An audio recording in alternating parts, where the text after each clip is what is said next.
Expliquez-nous, Nicolas Poincaré. Les États-Unis sont confrontés à une pénurie de lait pour bébés, de lait en poudre. Ça dure depuis des semaines. Joe Biden lui-même a dû annoncer hier des mesures radicales. Oui, c'est l'histoire absolument incroyable de la première puissance mondiale qui n'arrive plus à nourrir ses nourrissons. L'affaire là-bas fait la une des journaux télévisés. On y voit des rayons vides dans les supermarchés, comme à l'époque de la Russie soviétique.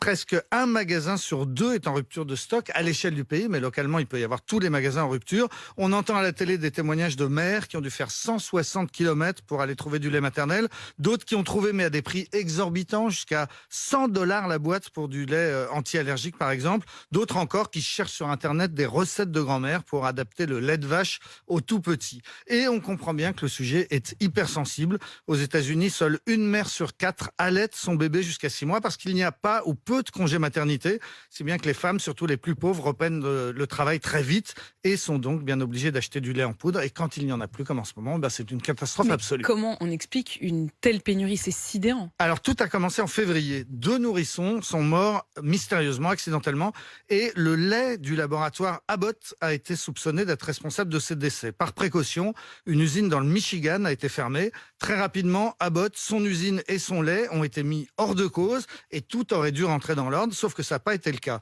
D'abord parce que l'administration sanitaire très tatillonne a mis des semaines et des semaines avant de donner les autorisations de redémarrage des chaînes de production. Ces autorisations viennent seulement d'arriver au début de cette semaine. L'autre raison, c'est que toute l'économie américaine subit actuellement une double crise liée au Covid. Il y a des pénuries de matières premières à cause de la désorganisation du commerce mondial et il y a des pénuries de main-d'œuvre à cause de ce qu'on appelle le phénomène de la grande démission. Ces milliers d'Américains qui quittent leur job pour changer de vie après avoir goûté à l'inactivité pendant les confinements. L'industrie du lait maternel, comme toutes les industries américaines, fonctionne donc à flux tendu et la fermeture d'une seule usine dans le Michigan a totalement grippé le système.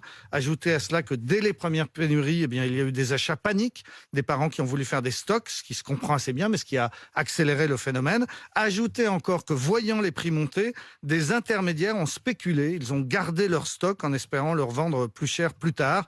Et voilà donc comment l'Amérique en est venue à manquer d'un produit aussi essentiel que le lait pour bébé. Joe Biden vient donc d'annoncer un plan quasi militaire. Oui, le président américain a ressorti une vieille loi qui date de la guerre de Corée en 1950, la Defense Production Act, qui permet de réquisitionner des entreprises en cas de guerre.